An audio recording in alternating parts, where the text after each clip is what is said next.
Now, to see about Lenin's resolve in all of this, here's a letter he wrote, which came from a secret archive, which was opened just over 10 years ago. And in it, we can ask the question, is he the father of state terrorism? And since we don't read Russian or his handwriting, here we go. I am extremely indignant that there's been absolutely nothing definite from you as to what serious measures have last been carried out for ruthless suppression of the kulaks of 5 Volosks and confiscation of their grain. This is peasants who are opposing him. Your inactivity is criminal. All efforts should be concentrated on a single Volost, which shall be swept clean of all grain surpluses. Lenin, Chairman, People's Commissars. Lenin's so-called hanging letter was discussed during the controversy about the BBC documentary Lenin's Secret Files, based upon Robert Service's finding in the Soviet archives. This is Service's English translation of the Russian original. Here we go. So here was the problem that Lenin presents above. Here is Lenin's solution. Comrades, the insurrection of 5 kulak districts should be pitilessly suppressed. The interests of the whole revolution require this, because the last decisive battle with the kulaks is now underway everywhere. An example must be demonstrated. 1. Hang, and make sure that the hanging takes place in full view of the people. No fewer than 100 known landlords, rich men, bloodsuckers. 2. Publish their names. 3. Seize all the grain from them. 4. Designate hostages in accordance with yesterday's telegram. Do it in such a fashion that for hundreds of kilometers around, the people might see, tremble, and know. Shout. They are strangling, and will strangle to death the blood-sucking kulaks. Yours, Lenin. P.S. Find some truly hard people to carry this out. So this shows you that Lenin both gave the stick to hit the peasants if they weren't doing what he wanted, but he also gave them a carrot with the NEP.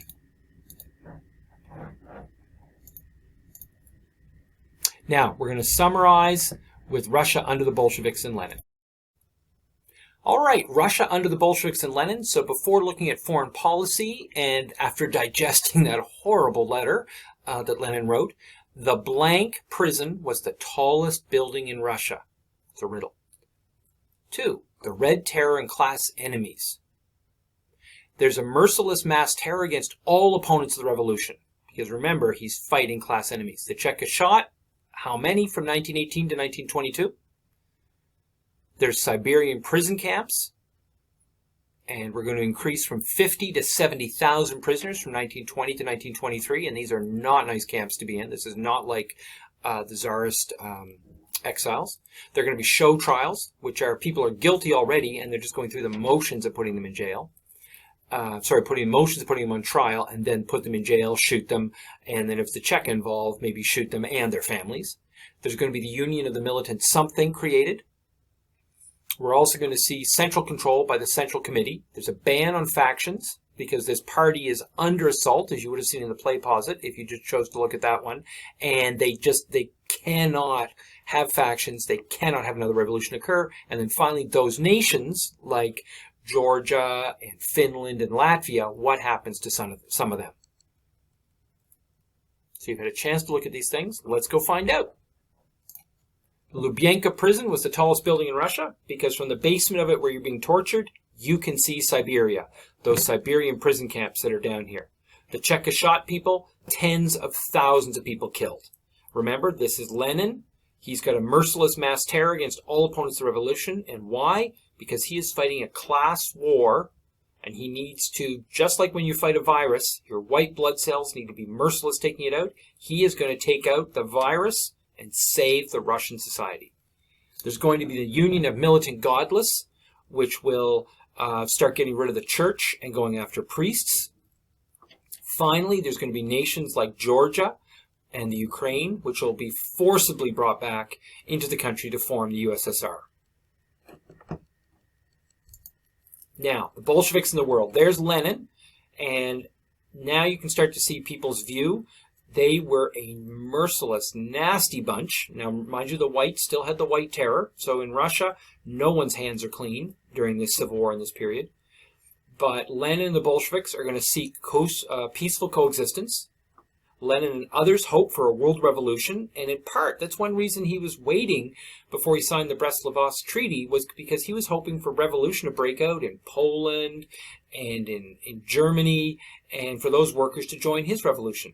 And then finally, Lenin establishes the Comintern to support communist revolutions around the world, which is going to make it a little bit hard to have point number one, which is that peaceful coexistence.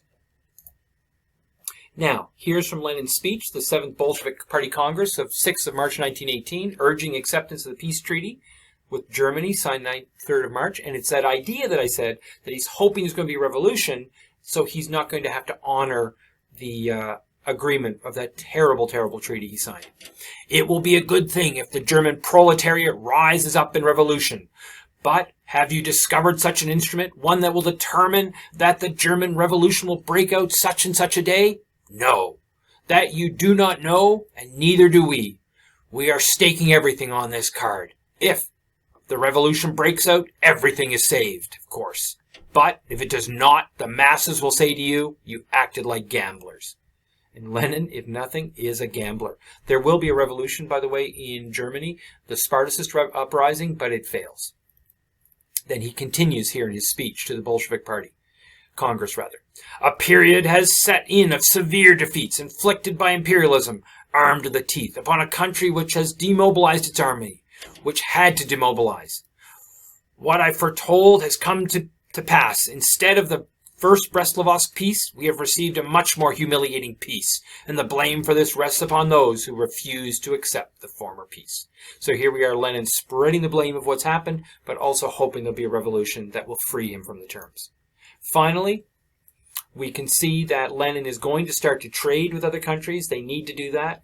And gradually they're going to gain diplomatic recognition from other countries. Commercial links will follow with countries like the UK. There'll be a secret treaty signed with Germany.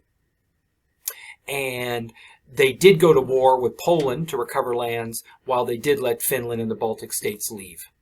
That ends our lectures on Lenin, and it actually ends the year's lectures. Thank you.